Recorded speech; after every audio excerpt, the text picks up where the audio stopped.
dia muito especial em que a gente está comemorando o Dia dos Professores, né? Então, primeiramente, eu gostaria de fazer um agradecimento e uma homenagem a todos os professores que merecem muito na condição de pessoas que trabalham muito mais do que somente exercendo uma profissão, mas tendo nas suas vidas uma grande missão.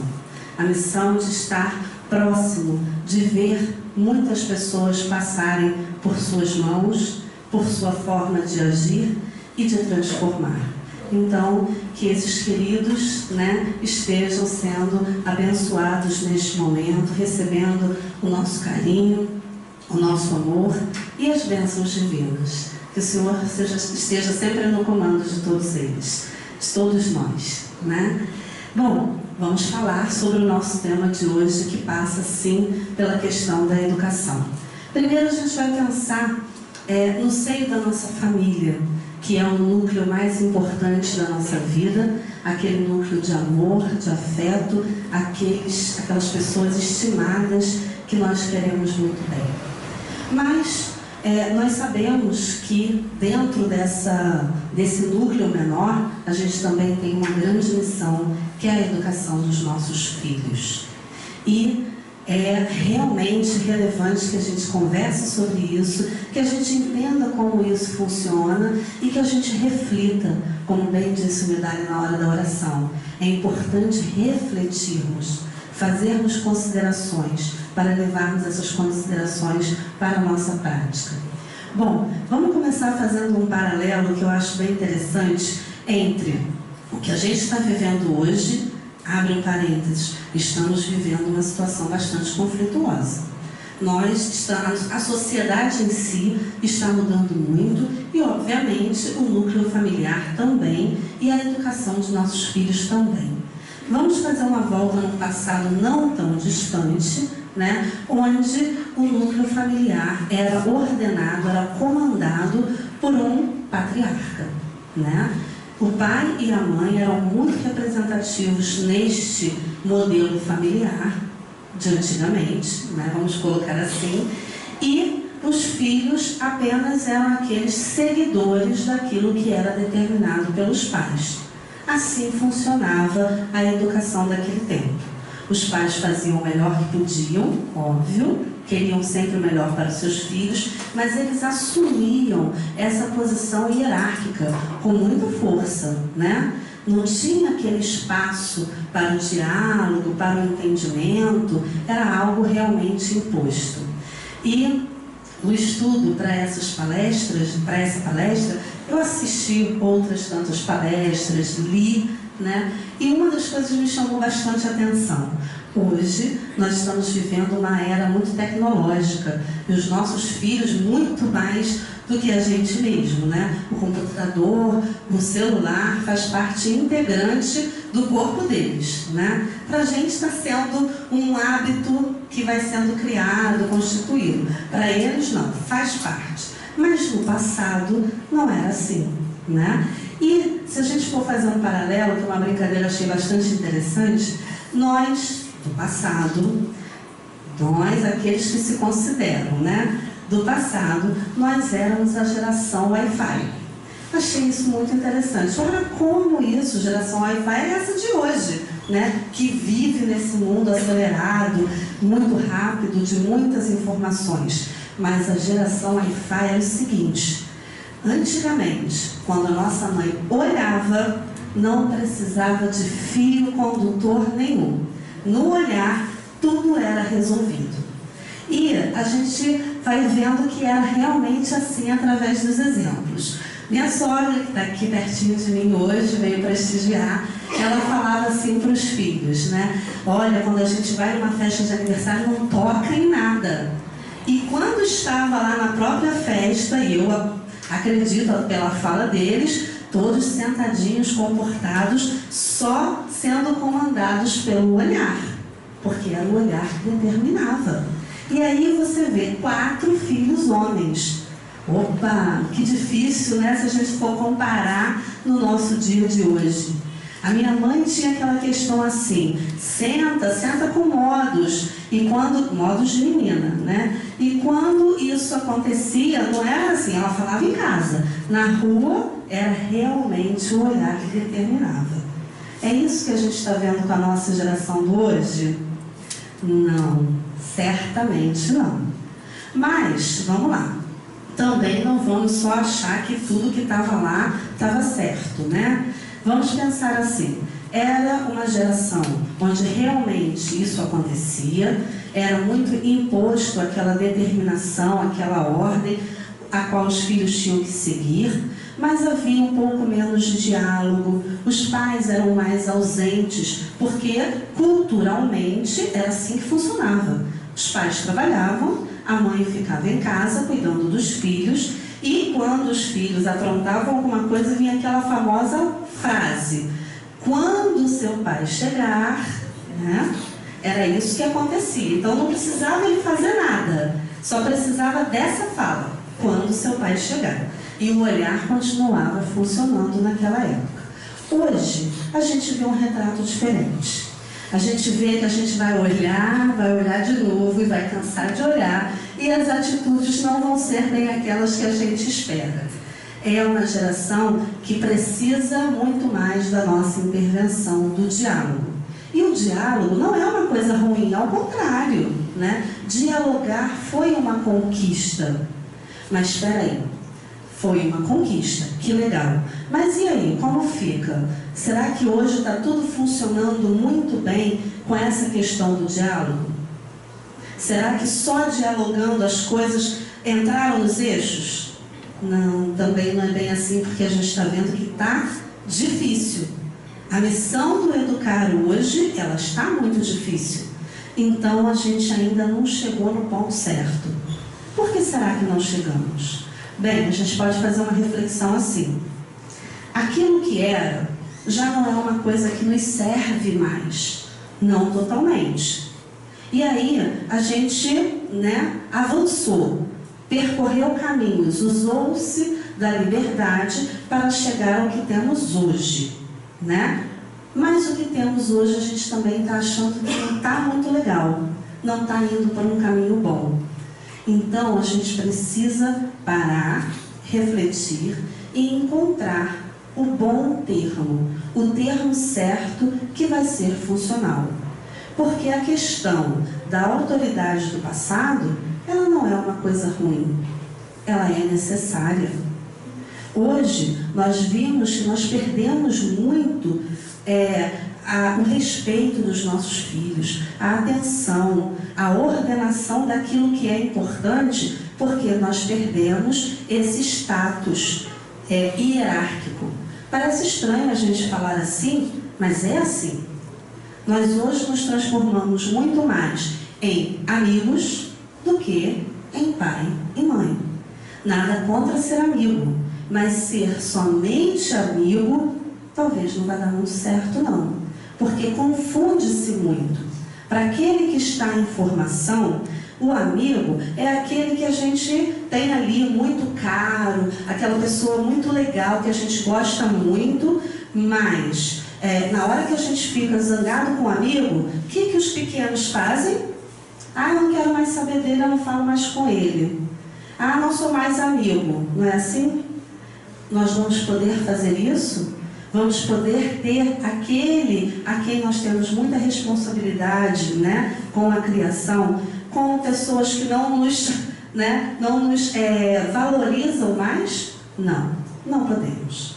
Então, realmente, vamos precisar encontrar um caminho do meio. Um caminho que faça mais sentido. Que a gente resgate as coisas que ficaram perdidas e eram boas, que a gente absorva e faça valer as coisas do hoje que são boas. Como a gente viu, o diálogo é bom. A proximidade que a gente tem dos nossos filhos hoje é muito boa. A gente conhece mais dos nossos filhos, conhece mais emocionalmente falando, conhece os seus hábitos, a gente está mais perto.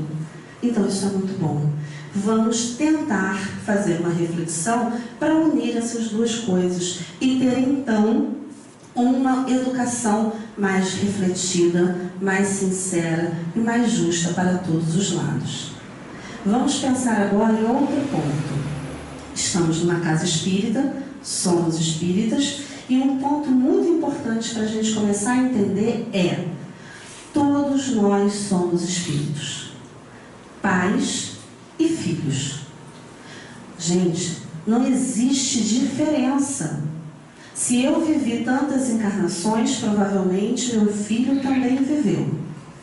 Ele está renascendo como meu filho, mas ele traz a bagagem de um espírito, que tem muitas vidas, que tem suas experiências, que tem suas conquistas e que tem suas dificuldades.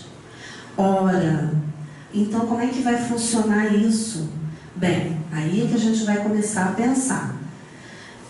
Esse filho que vem para a gente é um filho que vem esquecido do seu passado, né? Primeiro ponto importante a nosso favor. E vem em miniatura.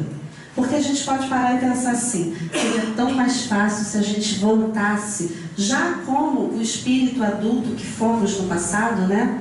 Sem precisar passar pela fase da infância. Mas o que nós perderíamos? Vamos pensar juntos. Por que viemos como crianças? E crianças totalmente dependentes.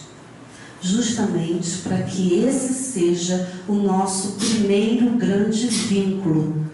É o primeiro grande vínculo dos pais com os filhos e dos filhos com os pais. Um vínculo realmente de dependência que favorece uma relação muito próxima. Porque você precisa cuidar. Você precisa cuidar a ponto de zelar pela sobrevivência daquele ser. Porque sem a sua intervenção, gente, ele não vai sobreviver. Sem a alimentação que você vai dar, sem a parte higiênica que você vai cuidar, sem os ensinamentos que você vai oferecer, né? Aprender a andar, engatinhar, andar e por aí vai. Isso não faz sentido, né? Sem a intervenção dos pais. Mas não é aí que a gente começa a estreitar os nossos laços como pais? Não é nessa tarefa que a gente começa a se aproximar e a amar de verdade? Porque ali é palpável para a gente, né? E esse vínculo ele vai crescendo e a gente vai querendo, a partir desse momento, fazer o melhor por este ser. Mas não vamos esquecer, é um espírito como nós. E aí tem outra consideração importante, porque ele veio, né, criança, esquecido do seu passado. E um detalhe importante: se ele está esquecido, gente, ele está reaprendendo tudo. Está num campo fértil para aprender novos valores. Olha a importância da infância aí. Então, esse espírito que vem necessitado como nós, de novos aprendizados, ele está pronto. É neste momento da infância que nós temos que valorizar. Valorizar para colocar ali tudo aquilo que a gente acredita, todos os valores, tudo que a gente acha importante e bom para a construção do aprendizado desse novo ser. E aí, tudo o que acontece na infância é relevante. Eu não posso desprezar, é muito pequeno ainda. E a gente acha que nessa fase do pequeno só se aprende as coisas físicas e materiais. Engano. Desde cedo a gente precisa ensinar a dividir o brinquedo, a ser parceiro do irmão, e por aí vai. São muitos e muitos ensinamentos que acontecem ali, desde muito pequenininho. E pode parecer assim: ele não entende. Ele entende. E entende, já faz até chantagem. Porque vai você tirar o desenho que ele quer na hora que ele está vendo. Chora, esperneia, porque ele aprendeu, a criança aprendeu que quando ele chora, ele tem os seus desejos atendidos. Isso ele aprendeu muito cedinho, desde bebê. Então é assim que ele vai conquistando o seu espaço. E ele é movido por quê? Vamos lá. O que move esse ser tão novinho? É a bagagem espiritual que ele tem? Não. Nesse momento ele está até esquecido da sua real personalidade. Ele está aprendendo. Mas o que o move são os seus interesses pessoais. Ah, eu quero ver TV agora. Isso é que move. Ah, eu estou com fome. Ah, eu estou com sede. Ah, eu quero brincar lá fora. É isso que move. Normalmente tudo aquilo que traz prazer. Então, ele fica em busca desse prazer, satisfeito por quem? Quem que está ali de imediato para tentar satisfazer esses desejos? Os pais. E naquela época, vamos voltar a fazer o paralelo, na época anterior, né, não se tinha muito esse trato. Então era aquela coisa, né, do pequenininho, mas vai educando, não mexe aí, não pode mexer, e fica naquela, né, educação ordenada. E hoje? Gente, hoje, esses pequenos mandam na nossa casa. A verdade é essa. Fazem o que querem, botam no canal. Eu já passei por isso, não é porque estou aqui que tem algo diferente. Porque na época da minha filha pequenininha, toda minha estante só tinha ursinho de pelúcia. TV não via mais, só via desenho. Quantas vezes ela quisesse. Na época era Monstros S.A., sabia todas as falas, né? Porque repetia e repetia e repetia, e eu achava aquilo o máximo, e realmente é interessante, é muito bom a gente aproveitar esse momento, mas a gente precisa encontrar o meio termo, né? O que pode e o que não pode. E aí a gente vai avançar um pouquinho mais, porque no hoje, se a gente deixar, desde muito pequenos, eles estão entregues aos aparelhos celulares. Gente, é muito comum. E fica ali distraído. E não vai incomodar ninguém. Não vai chorar, não vai te dar sossego. Mas é um sossego que nos deixa com a pulga atrás da orelha. Porque essas horas de exposição ali, naquele celular, naquelas brincadeiras do celular, nos joguinhos, nos desenhos, será que é muito educativo? Será que depois a gente não vai se arrepender? E como tirar? E como limitar o tempo, que é o que nós estamos vendo hoje com muita frequência? Estando na escola, a gente, né, em contato com os pais, é muito corriqueiro você ver, fica no computador o dia inteiro. E quando eu vou dormir, quando eu acordo, está lá no computador. Fingiu que foi dormir e acordou e está lá. É assim. E não é com aquela coisa, é com uma certa angústia. Mas uma angústia misturada também com uma famosa frase de quem lida muito com esse lado, que é, não sei o que fazer. Escuto isso demais. Opa, gente, não sei o que fazer é um sinal alerta máximo. Porque como é que a gente pode não saber o que fazer com aquele que é o nosso mais precioso bem? Para quem a gente devota o nosso amor, o nosso carinho, a gente quer o melhor, não é? Então eu tenho que parar para refletir. Eu tenho que fazer uma reflexão em mim para ver o que eu posso oferecer que venha melhorar essa condição. Porque, na verdade, nesse momento de primeira infância, principalmente, eu sou o grande interventor. Eu sou o grande mediador. E eu não posso fugir dessa responsabilidade. E nós temos muitas responsabilidades.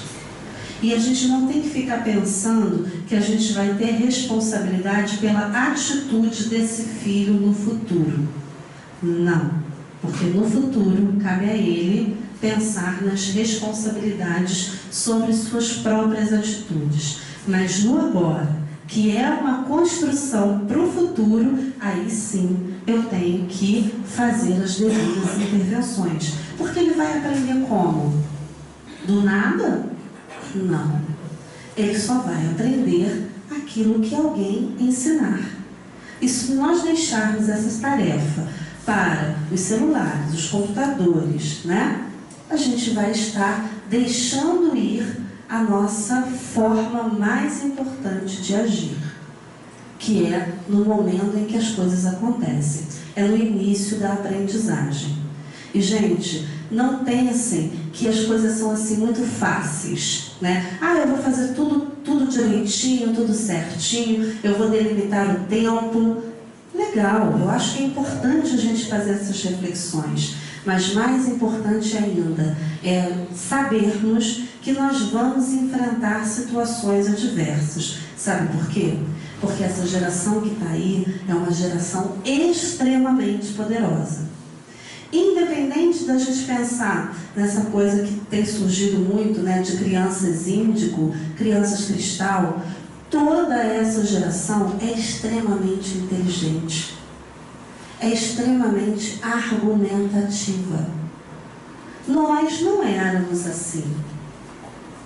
Nós não tínhamos essa resistência que eles têm.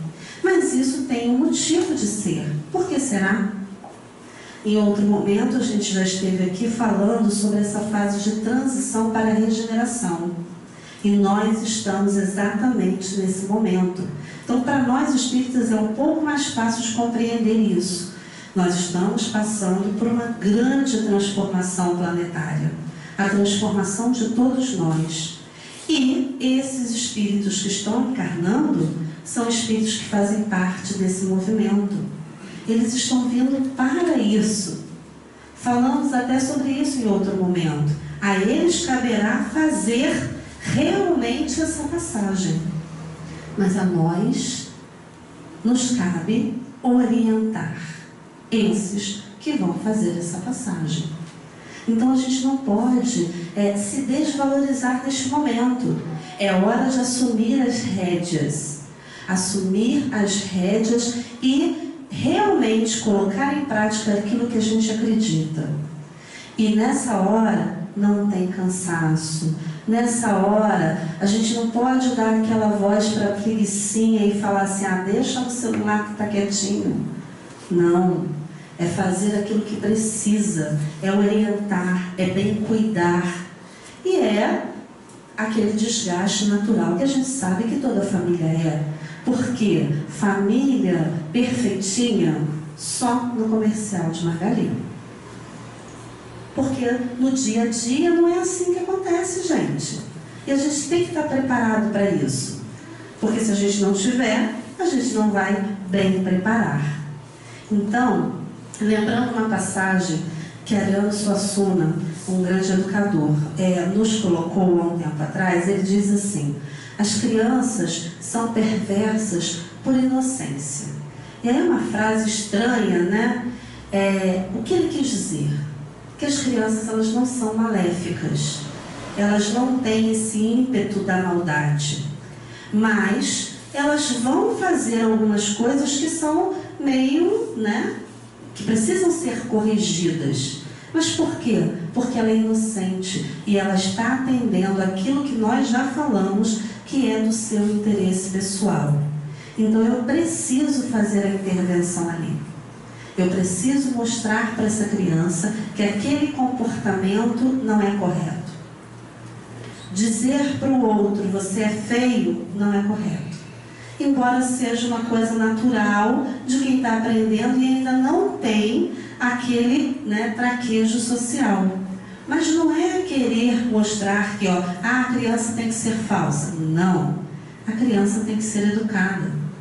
Então chega uma visita na nossa casa, a criança está lá jogando videogame, o pai até fala, né? Olha, fulano chegou. Tá.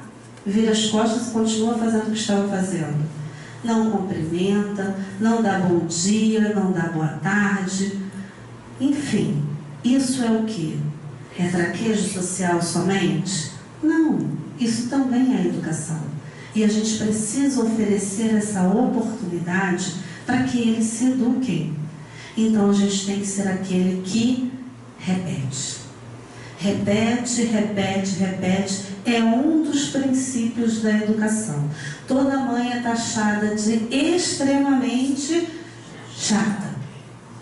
Chata, nós somos chatas, assume que é melhor, né? Porque a gente vai dizer 20 vezes, 100 vezes e daí perde a conta. Tira a calcinha do banheiro, vai colocar lá, faz a sua cama, guarda a sua roupa. E aí, por que chata? Porque os filhos vão dizer assim, né? Ai, você não cansa? Já falou isso 1000 vezes. E a gente sai falando pela casa, a verdade é essa, né? A gente está lá no quarto, está falando, eles estão nem escutando mais, mas a gente continua falando. E é chata mesmo, mas, olha o mais aí, né? Importante. Mas vai funcionar. Quando? Gente, aí é persistência. É cada momento é cada momento, mas é persistência.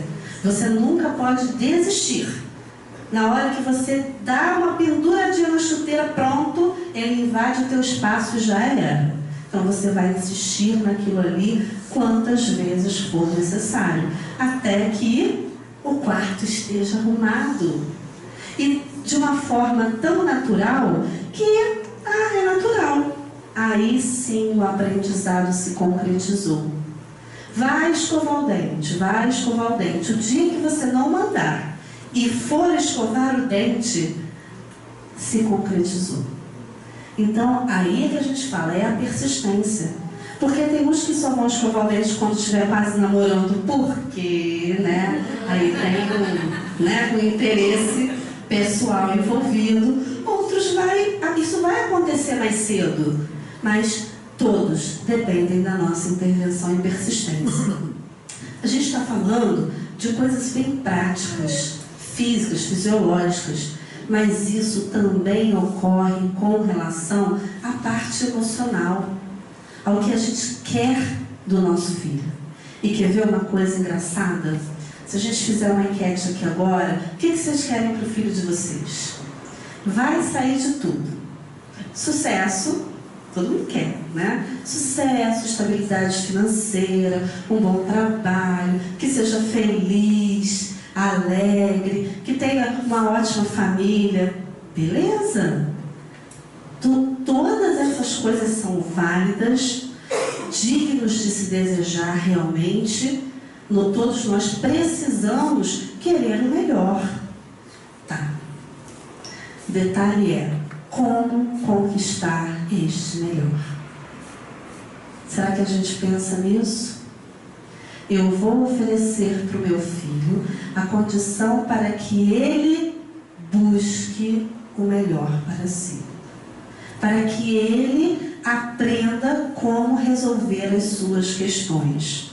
Não para que ele não caia, porque ele vai cair. Nós caímos o tempo todo, mas que ele aprenda a levantar. E que isso faça um sentido, porque a cada vez que ele cair, ele entenda: se eu errei, porque errei, o que vou fazer para melhorar? É muito difícil, porque nós não fomos educados assim e não vamos criticar os nossos pais por isso, porque eles não tinham esse entendimento, não é? Mas hoje nós temos. O conhecimento está aí, gente. Ele está batendo na nossa porta e a gente precisa abrir. E conhecimento é uma coisa boa. Primeiro porque nos motiva. O conhecimento desperta um desejo de querer mais e melhor. Então vamos atrás do conhecimento que vai nos ajudar a ajudar os nossos filhos. Principalmente nessas questões emocionais. Porque eles vão precisar e muito. Agora, quer ver? Olha o contrassenso. Errar. Errar, eu acho, né, porque nesse contato, que é a palavra mais abominável do mundo. Os pais detestam. Meu filho errou. Ah, a culpa é do outro. Meu filho não erra. Meu filho não mente. Né? Tem essa coisa. Tirou nota ruim na prova, a culpa é do professor. Olha só, tem que rever isso aqui. Contou errado, corrigiu errado, enfim. Gente, para aí, vamos lá. Antes de você pensar, porque todos nós somos humanos e podemos realmente errar. Mas antes de você pensar que o outro errou, que tal nós fazermos uma consideração sobre o erro? O erro nada mais é do que um estágio de aprendizado. Existe algum aprendizado sem erro? A gente não precisa pensar nos nossos filhos, não. Vamos pensar na gente mesmo. Mas pensando no filho, né? Ele aprendeu a andar de bicicleta sem cair nenhuma vez? Não. Nós, quando começamos a aprender a dirigir, estou bem lembrando, né? Quantas raras a gente deu de morrer no sinal, todo mundo atrás. Eu fiz isso. Faz parte do aprendizado. Errar faz parte. E não é depreciativo. É apenas algo que vai te fazer parar e pensar, bem, morri no sinal, por quê? Isso, tem embreagem cedo demais, tem que melhorar isso, parará, pronto, consertou, foi. Mas isso a gente tem que fazer mesmo com os nossos filhos. Ensiná-los que errar faz parte. E eles vão se frustrar. E eles vão se chatear. E eles vão sofrer. É muito difícil, principalmente para as mães, eu diria, ver filho sofrer. Aí a gente pensa assim, eu fui dar vacina do pezinho na minha filha bebê. Foi o meu primeiro choro compulsivo, porque a enfermeira estava apertando o pé dela para sair o sangue, e ela chorava, e eu chorava. Mas eu não queria chorar. Imagina! Aliás, era uma coisa que eu não fazia muito antes de ser mãe. Virei mãe e choro por qualquer motivo, né? Estou vendo um filme, estou chorando, enfim. E aí por quê? Porque dói na gente ver o nosso filho sofrer. Por qualquer coisa que seja. Tá, mas aí eu posso dizer, então ele não vai sofrer. E é por isso, é por esse ímpeto de não ver os nossos filhos sofrerem, que a gente quer proteger demais. Demais. Só que se a gente protege demais, ele vai aprender como mesmo? Não vai. Ele vai ter que aprender a levar os tombos da vida. E isso não vai acontecer só... Ah, não, quando ele estiver mais velho. Tá, mas aí quando ele estiver mais velho, a primeira frustração dele vai ser algo assim, né, que perdido. No mínimo, vai estar perdido. Então a gente não pode deixar isso acontecer. Eu tenho que entender que frustração faz parte da vida nossa e dele. Lembra, é um espírito como nós. Precisa dessas lições da vida para que ele possa se construir mais forte, mais bem preparado. Preparado para quê? Para aquilo que a gente tanto deseja, para que tenha sucesso, sim, uma boa carreira, escolhida com segurança. É isso que a gente quer. Eu não posso querer resolver tudo por ele, porque senão ele não aprende a resolver. E aí eu vou lembrar, vamos fazer mais uma vez aquele paralelo. Eu já morava em Macaé há muito tempo e, gente, naquela idade, quando eu tinha 13, 15 anos, a gente andava essa Macaé inteira, a pé. Ia no banco, tirava dinheiro, vinha com dinheiro, resolvia todas as coisas. Bem, hoje eu espero que ela saiba, mas se eu soltasse minha filha um tempinho atrás, lá no centro de Macaé, ela não sabia voltar para casa. Ela deve estar me abominando lá fora, falando várias vezes, né? Já viu que hoje vai ser, mas enfim, é verdade. E por quê? Porque hoje a gente tem uma facilidade que antes a gente não tinha. E a gente quer oferecer essa facilidade para os filhos, achando realmente que é o melhor. E tem a dificuldade com a segurança, que a gente realmente fica com medo, então vai de carro para cima e para baixo, leva de carro, pega de carro, não sei o quê. Quando anda de ônibus uma vez, acha que é estranho. Palavras dos adolescentes. Estranho. Que esquisito. Enfim, isso nada mais é do que oferecer oportunidades para o aprendizado. Então, voltando, na época anterior, isso era muito mais fácil e tranquilo. Só que o problema é dela que não consegue fazer isso, ou é dos pais que não ofereceram a oportunidade de? Pois é. Então a gente tem que se colocar. E a gente tem que aproveitar agora, resolver essas questões no nosso pensamento, para que isso se transforme em ações positivas. Porque também, se ficar no plano das ideias e não resolver, não vai adiantar nada. A gente tem que tornar isso uma prática. E a prática, gente, eu sei que ela é dura, cansativa, mas é com ela que a gente tem os melhores resultados. Então é isso que a gente busca, os melhores resultados com os nossos filhos. E eles vão sair da infância, que é essa parte onde tudo acontece de forma melhor, vão entrar numa adolescência onde os conflitos começam a aparecer. Por quê? Porque a sua lembrança espiritual começa a voltar. A sua personalidade, né, que estava lá, né, latente, caidinha, lá no cantinho, começa a aparecer. E neste momento, o nosso preparo tem que ser ainda maior. Por quê?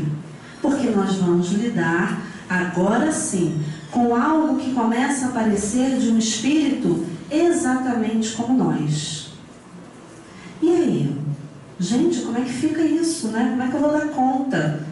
Vai aparecer uma irreverência, vai aparecer uma resistência muito grande, até porque, se a gente pensa que a adolescência é o período das grandes descobertas, né?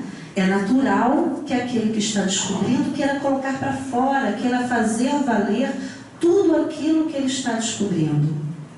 Mas espera aí, ele é um espírito realmente, ele tem que aprender as coisas da vida mesmo, tem que aprender a se frustrar, tudo aquilo que a gente já falou até agora.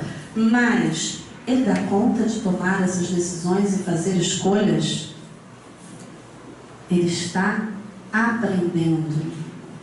Então, se a gente dá poder demais para quem não tem condições de assumir aquele poder, o que nós vamos ter? Pessoas desgovernadas, sem limites. E essa palavra limite, que é muito, né, muitas vezes muito mal vista. Por quê? Vamos voltar lá de novo. Na época da nossa infância, tudo era na base do limite. E aí a gente, querendo se ver livre do limite, a gente pulou para o extremo oposto, que é uma liberdade, né, muito exagerada, sem rumo, sem propósitos. Então eu preciso aproveitar o bom da liberdade, mas eu preciso entender que o limite faz parte, e dizer não faz parte. E quando você diz não, quando a gente escuta o não, o que a gente faz, gente? Claro que a gente adulto assim, né, consegue equilibrar melhor, mas a gente fica feliz? Não. A gente não fica feliz. Então o adolescente não vai ficar feliz de ouvir o não. E ele vai sair, ele vai bater a porta, aí você vai ter que cuidar, ó, não pode bater a porta, enfim, né? Aquela coisa toda. Mas ele vai fazer isso, ele vai resistir, porque não agrada ninguém. Ele quer ir para a festa. A gente também queria ir para a festa, né? Só que quando a gente ouviu um não, era não e acabou. Eles ouvem o não e argumentam. Lembra que a gente falou? Vão argumentar, e olha que eles têm argumentos poderosos e positivos. E algumas vezes a gente vai ter que entender que argumentos são esses. Afinal de contas, dialogar é importante para o aprendizado também. Mas e quando for um não? É não. E aí a gente fica meio assim, né? Inseguros. Nós estamos ainda muito perdidos nesse novo modelo e isso nos traz uma certa insegurança. Insegurança de dizer esse não tão taxativo e isso traumatizar. Gente, não vai traumatizar não. Até porque, ou então vai traumatizar sim, todo mundo vai ser traumatizado porque ouviu não, que faz parte. Não faz parte da vida. Eu tenho que lidar com os meus nãos, ele tem que lidar com os nãos dele. E assim é. Mas haja preparo, não é fácil, tá? Eu acho que era mais fácil para os nossos pais, que eles diziam não e a gente tinha um quê de submissão e abaixava a cabeça. Hoje a gente não tem muito isso, mas é ali que nós estamos recebendo a nossa missão de pais educadores. Aqueles que querem realmente o bem dos seus filhos. Então isso faz parte, não tem jeito, eu não tenho como fugir. Então, daí vem adolescência, juventude, e daqui a pouco a gente pensa assim, chega a maturidade, filho nunca deixa de ser filho. Mas aí a gente vai entender uma coisa agora, que a gente vai puxar essa conversa para uma coisa importante. Gente, quando a gente chega nessa maturidade, nós vamos entender que nós somos iguais. Então eu tenho que educar para a igualdade. Inclusive, tudo isso que a gente falou só vai funcionar de verdade se eu educar a mim mesmo. Porque se eu não estiver bem preparada, eu não vou saber dizer o não. Se eu não estiver bem preparado, eu não vou dar o limite na hora certa, dizer, saia do computador agora e vai estudar, porque é a sua obrigação é estudar. E ele vai sair batendo o pé e eu vou ficar meio assim, né? Não, eu tenho que saber que é isso que faz parte mesmo. É isso que tem que ser feito. E aí a gente vai começando a buscar esse entendimento de como é educar quando eu me coloco. E aí a gente se coloca. Vamos nos colocar? Quem que nos educa? Hoje somos todos adultos, tem alguns adolescentes aqui, mas temos aqui a maioria de adultos. Quem que nos educa? Nós, né? Nós temos que buscar essa, porque enquanto estivermos aqui, estamos no processo educativo. E quem nos educa é o nosso Pai, Deus. Através de tudo aquilo que Ele nos oferece, que são as oportunidades e as ferramentas que nós temos. E aí, nós vamos em busca do melhor para nós. E a gente já está um pouquinho entendido desse caminho, que o melhor para nós nem sempre vai ser uma carreira bem assentada profissionalmente, não vai ser a casa, o carro, e sim um bom estado emocional, preparado para todas as questões. Porque virão raios e trovoadas, e nós vamos precisar lidar com isso. Nós vamos precisar aprender quem somos, o que queremos e como alcançaremos o que queremos. Então, quando a gente coloca no plano para nós, fica mais fácil a gente entender como que é esse processo para os nossos filhos, porque eles vão enfrentar tudo isso. E nós temos que abrir esse leque dentro da nossa mente. Não somos perfeitos. Nós somos imperfeitos, continuaremos imperfeitos, mas numa caminhada de melhora. Quem é a nossa referência? Jesus, uma espiritualidade amiga que se comunica, trazendo sempre muitas informações importantes, livros, conversas dignificantes que nos ajudam a manter o equilíbrio e buscar aquilo que é importante para nós. Discernimento, conhecimento. Tudo isso é importante. Tudo isso vai agregar para que eu faça uma boa busca de melhoramento. Agora vamos lá. Como que eu vou fazer isso, gente? Olhando para onde, buscando onde? Onde está? Onde está a nossa escola? A escola dos nossos filhos, a gente vai falar já já. A escola dos nossos filhos, nossa parceira, está ali. A evangelização está ali. Onde a gente vai buscar esse apoio? Na casa espírita, em todos os pontos, né, que nos ajudam emocionalmente. Mas as respostas estão internamente. Porque Jesus disse: sois deuses, faça brilhar a sua luz. Nós temos esses recursos em nós, mas eles estão adormecidos. E nós vamos precisar buscar para fazer brilhar esta luz. Agora, essa busca, ela precisa ser com verdade. Essa busca, ela precisa ser consciente. E ela precisa ter um amparo.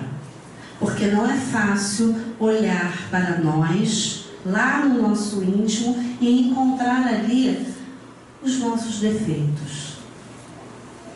Não é fácil olhar para a nossa pouca habilidade, né, com a humildade, com o egoísmo, com a descrença, com a falta de esperança. Porque em algum ponto nós somos atingidos. Aí eu posso ter dito aqui coisas: ah não, mas eu sou uma pessoa de muita fé. Ótimo, eu sei que nós temos muitas qualidades, mas nós precisamos reconhecê-las, qualidades e defeitos.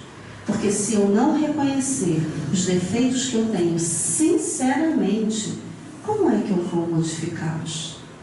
Estamos falando como quem fala para um filho. Não ficou mais fácil de fazer essa comparação agora? E se eu estou precisando fazer esse reconhecimento de mim mesmo, o meu filho também precisará. Quanto mais fácil será, quanto mais eu levar para ele essas informações. Onde elas estão? Elas estão conosco. Porque na medida que eu me trabalho, eu também vou estar melhor e vou oferecer o melhor ao meu filho, levando informações preciosas sobre esse bem-estar, sobre as referências que hoje são as que a gente tem de Jesus. Quem é que vai levar essas referências de Jesus para o filho? Senão nós. Quem é o nosso parceiro nessa luta? Estamos na casa espírita, a gente vai falar da evangelização, mas onde estiver, haverá um parceiro. Mas ele é um parceiro. Não adianta trazer o filho aos domingos ou quartas-feiras para estar com as meninas da evangelização, onde muito se aprende, mas não levar para o lar a continuidade desse aprendizado. Mesmo a gente fala aqui para nós. O que adianta a gente ouvir todas essas questões se eu não levar isso para a prática? E aí, vamos lá, tem gente que fala assim: não vou levar meu filho para a evangelização porque eu vou esperar crescer. Porque aí ele escolhe. Pode escolher, vai ser católico, vai ser espírita, vai ser evangélico. Beleza. Vamos pensar assim: eu não vou levar o meu filho para a escola porque ele vai escolher se ele vai querer ir para a escola ou não. Vai dar certo isso? Não vai, nem é possível. Então a gente precisa acreditar. E muitas vezes essa fala é de quem não acredita, ainda está perdido e não sabe qual é o caminho. Porque se você sabe, você vai oferecer o melhor. E evangelizar é melhor. Porque eu estou oferecendo a ele um ponto. Eu não estou dizendo, aqui, como eu falei, nós estamos na casa espírita. Em qualquer lugar, eu tenho que levar este conhecimento de luz, porque ele precisa de referências, como eu estou precisando de referências agora. Como quando às vezes a gente leva uma pancada, um tombo, fica doente, a gente não se sente mais fragilizado e a gente precisa de apoio. Meu filho também vai precisar de apoio, ele vai precisar saber onde ele vai. Então eu tenho que oferecer o melhor. Eu não posso negar isso a ele. Outra experiência é com a própria escola. Eu tenho que levar meu filho para uma escola que vai me ajudar neste processo. Até porque durante um período, o meu filho vai estar muito tempo nessa escola. Mas eu tenho que acreditar que essa escola é minha parceira. E não é na primeira questão adversa que a escola está errada e meu filho está certo, como a gente falou agora há pouco. Não, peraí, vamos parar. Cada um no seu papel. Mas o papel de educar é de quem? É nosso. Nós recebemos essa missão. E aí, eu escutei lá numa palestra do Rossandro Kingley, sei lá, esqueci o sobrenome dele, mas enfim. Escutei na palestra dele, ótimo, recomendo. E ele diz o quê?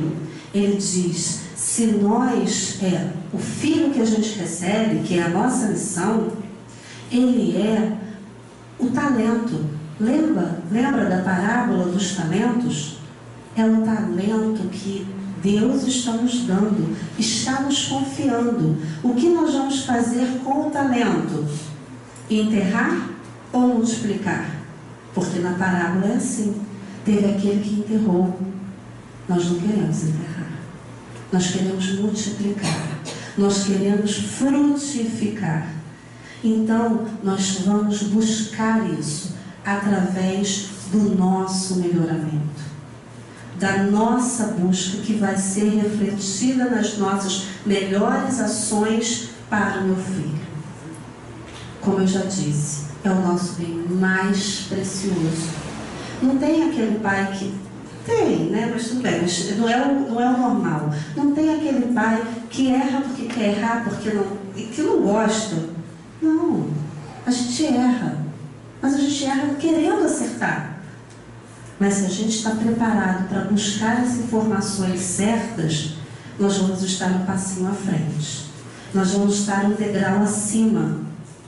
E é isso que nós temos que nos dispor agora.